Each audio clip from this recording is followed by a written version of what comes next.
Dr. Xavier Montalban is a professor of neurology at the Universitat Autònoma de Barcelona. He's the director of the Multiple Sclerosis Center of Catalonia at Vall d'Hebron University Hospital, where he also serves as the head of the Neuroimmunology Research Group. You played a pivotal role in the 2024 revision to the McDonald criteria for diagnosing MS that was just published last week. Yes. And the updated criteria have certainly been part of the focus here at ECTRIMS. Can I ask you to get out your crystal ball and share your thoughts on what the future direction of the McDonald criteria might be? Thank you very much, John, for this opportunity. I think in the future, the diagnostic criteria will be much simpler. And then my guess is that will be an rule-in diagnosis, not an exclusion diagnostic criteria. This is my guess. And also with just one specific typical lesion in a typical topography plus any other finding, that would be more than enough to make the diagnosis of multiple sclerosis. That's my guess. Your work with the Magnums network has been instrumental in standardizing the use of MRI in MS. As imaging technology continues to advance, what do you see as the next major step in using MRI, not just for diagnosis and monitoring, but for truly understanding progression and the effects of treatment? This is a very difficult question, as you know. From the diagnostic point of view, we are doing very well. For the prognostic point of view, we are doing well. From the mechanistic point of view and also from the staging point of view, we are not doing well. And still, we don't have a clear MRI biomarker to predict progression to be used, for instance, in phase 2 trial. This is an unmet need.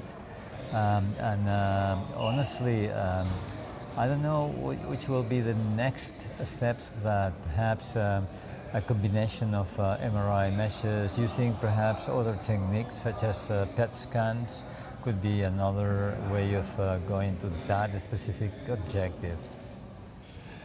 As the lead investigator on numerous clinical trials for MS therapies, what's your perspective on the current treatment landscape? Do you see us moving closer to truly personalized medicine for MS, where a neurologist is going to be able to select the right therapy for the right patient at the right time?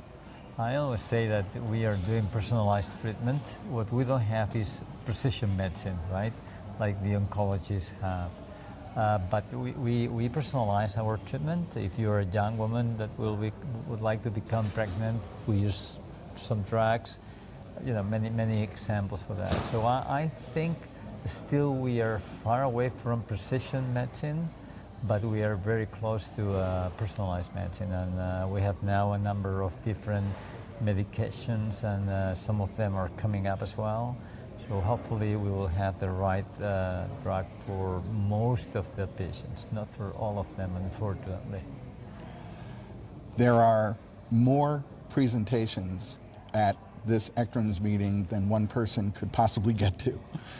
What research presented at this year's meeting has excited you the most, and what direction do you believe holds the most promise for significantly improving the lives of people who are living with MS?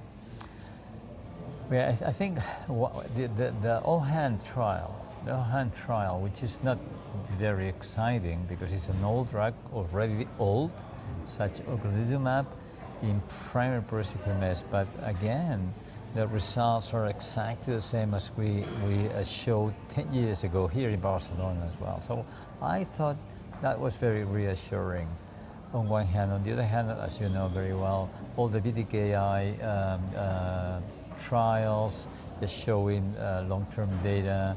The frexalimab as well is quite promising molecule in my opinion. I think these are the three main pieces of information. I was expecting to have more information about the EBV issue, but not really in this ECTRIMS. Well, I want to thank you for hosting us at just a magnificent meeting in a magnificent city. Always good talking to you, Dr. Montalban. Thank you very much indeed. Thank you.